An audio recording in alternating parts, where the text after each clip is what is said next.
They told you to slow down. They told you to accept less. They told you that your time had passed, that the door was closed, that the distance was too far, but something inside you refused to die. This is not a speech about anger. This is not a speech about revenge. This is a speech about resolve. Because when a person has been silent for a long time, when they have been underestimated, ignored, pushed into the shadows, they don't announce their return with noise. They return with purpose. I'm coming for you does not mean I want to destroy you. It means I have decided to become everything I was meant to be. It means I have chosen discipline over excuses, growth over comfort, courage over fear. This is for the dream you buried, for the version of you that got tired but never quit, for the future that still believes in you.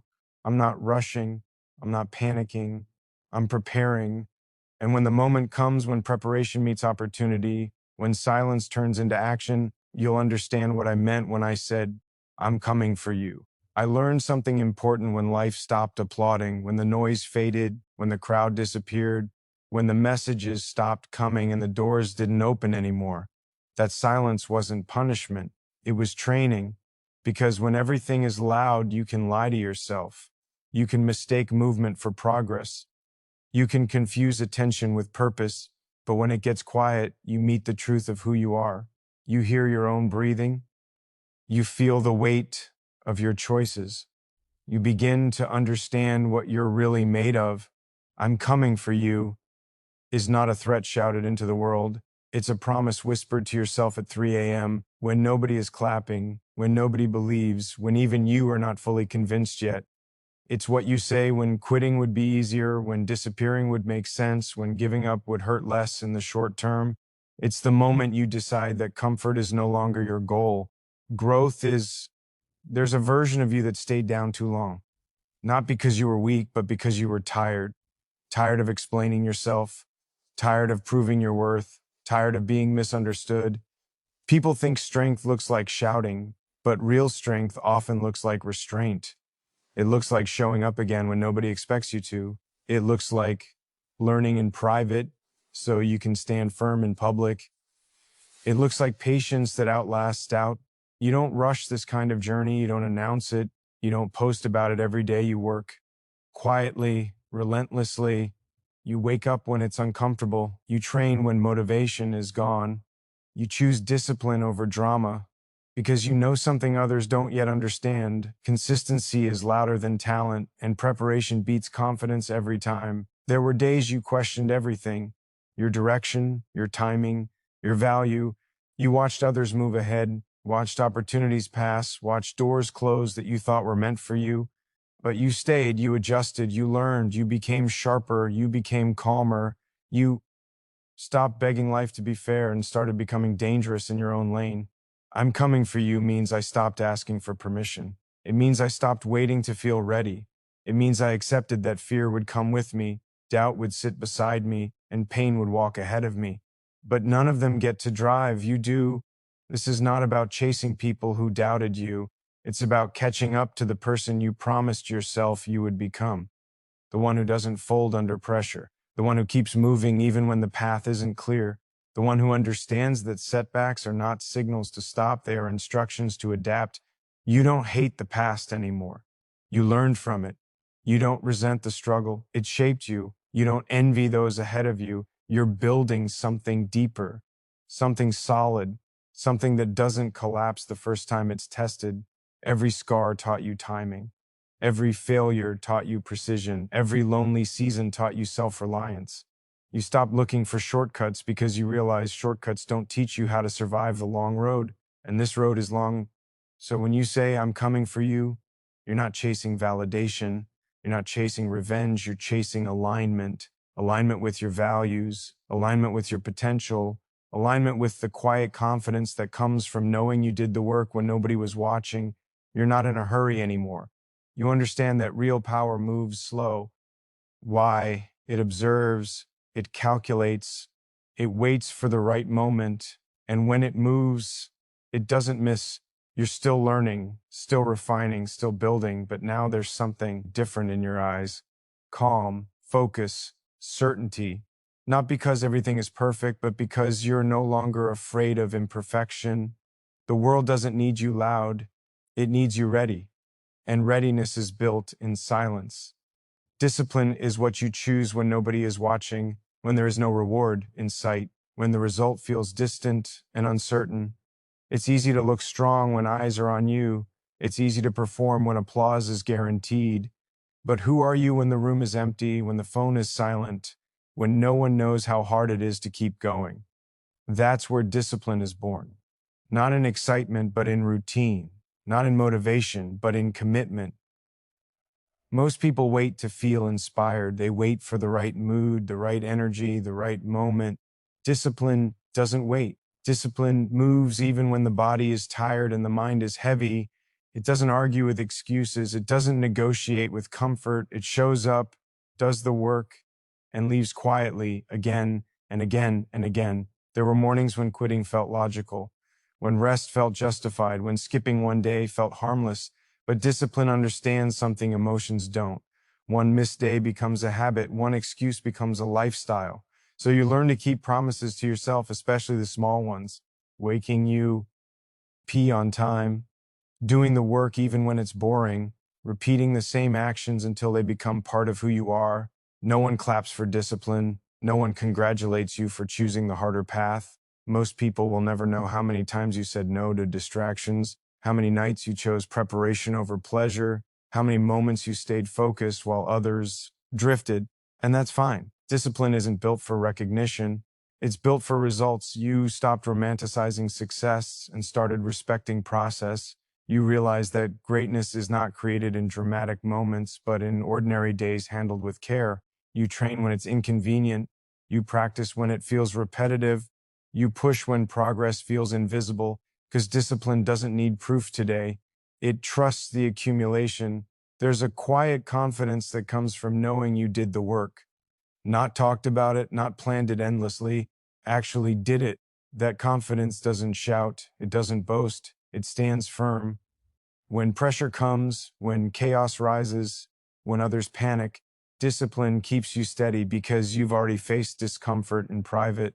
You learn that discipline is not punishment, it's self-respect. It's choosing your future over your impulses. It's saying no now so you can say yes later.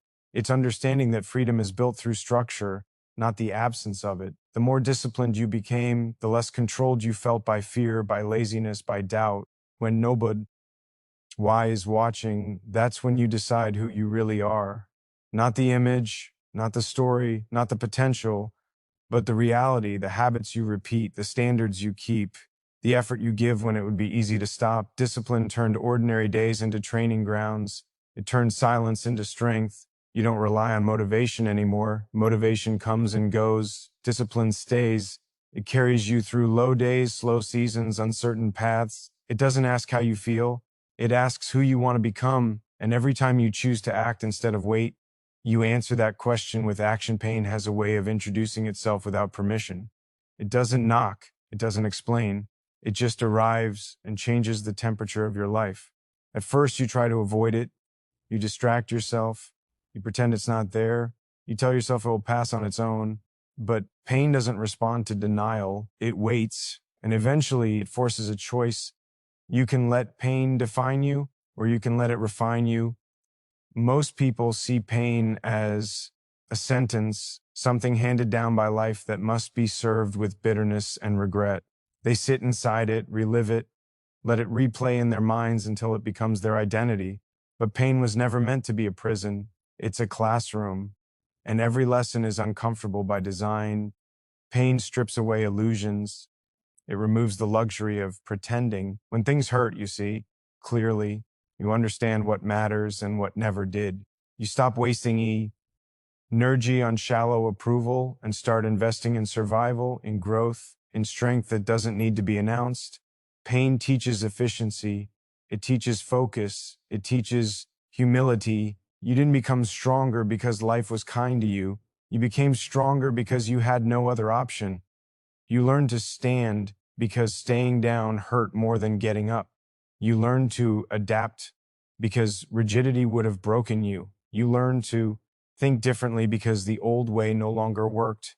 There were moments when pain made you quiet, not weak, quiet. You stopped explaining yourself. You stopped arguing with people who couldn't understand your process.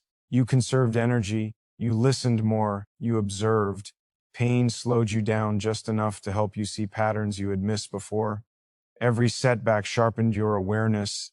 Every loss taught you precision. You learned where you were careless, where you were impatient, where you trusted too easily or hesitated too long. Pain didn't just hurt you, it trained you. It corrected your posture. It adjusted your timing. You stopped asking, why me? Because that question has no power. Instead, you asked, what now? And that question changed everything. What now means responsibility. It means ownership. It means understanding that pain is information, and information, when used correctly, becomes advantage.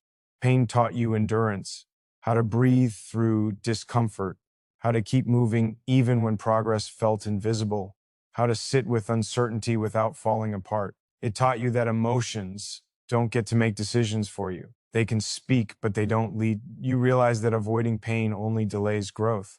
So you stopped running. You faced it. You let it burn away what was unnecessary. Old habits, old expectations, old versions of yourself that couldn't survive the next level. Pain made space for something stronger. There's a difference between being damaged and being shaped. Damage weakens, shaping strengthens. Pain, when understood, becomes pressure, and pressure, when applied correctly, creates resilience. You didn't come out softer. You came out sharper, calmer, more deliberate. You learn that pain doesn't last forever, but the lessons do. And those lessons travel with you into every room, every challenge, every moment where others hesitate. While they panic, you stay grounded. While they complain, you adjust. While they collapse, you breathe and move forward. Pain took something from you, but it also gave you something you didn't have before: depth, awareness, control. It removed the need to prove yourself and replaced it with the desire to master yourself. And the T shift changed how you walk, how you speak, how you decide. You don't glorify pain, you respect it, you understand its role. You don't chase it, but you don't fear it either, because you know now that pain is not the end of the story. It's part of the construction process. And everything strong is built under pressury. Consistency doesn't look impressive in the beginning. It looks ordinary, repetitive, almost invisible. It's doing the same right thing again when nothing seems to change. It's showing up when the excitement is gone and the results are delayed. Most people quit there, not because they can't do it once, but because they can't do it long enough. You learn that progress is rarely dramatic. It doesn't announce itself. It accumulates quietly, layer by layer, decision by decision.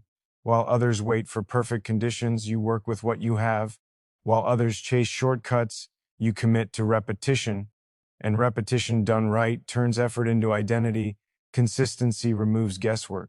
You don't wake up asking yourself whether you feel like doing the work. The decision was already made. That's the power of it. When action becomes routine, doubt loses its voice. Fear has less influence. Excuses don't get airtime. You move because moving is who you are now.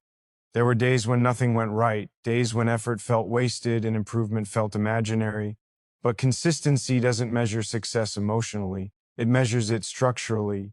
It trusts that small actio, NS, aligned over time, create outcomes that can't be ignored. You kept going not because you were confident, but because you were committed. Over time, something shifted. What once felt heavy became familiar. What once required effort became instinct. Your standards rose quietly. Your tolerance for chaos dropped. You stopped reacting and started responding. Consistency gave you control over your pace, your energy, your direction. People call it luck when they finally notice. They say you appeared out of nowhere. They didn't see the months of repetition, the years of quiet refinement, the days you chose discipline over distraction. But that's how inevitability is built, not through sudden bursts, but through sustained pressure. You stopped chasing motivation and started building momentum. Motivation is unreliable, momentum is earned. And once it's built, it carries you through resistance. You don't force progress anymore. You allow it to unfold as a result of alignment between effort and time. Consistency made you predictable to yourself, and that's power. When you trust yourself to show up, you stop bargaining with your potential, you stop waiting for permission, you become someone who finishes what they start, someone whose word carries weight even in silence. The more consistent you became, the less you needed validation. Results spoke quietly but clearly. You didn't rush the process because you understood that anything rushed collapses under pressure. You were building some thing that lasts, something stable, something undeniable. Eventually, consistency turns into inevitability, not because you demanded it, but because you earned it day by day, step by step, without drama, without noise, just forward movement that doesn't stop.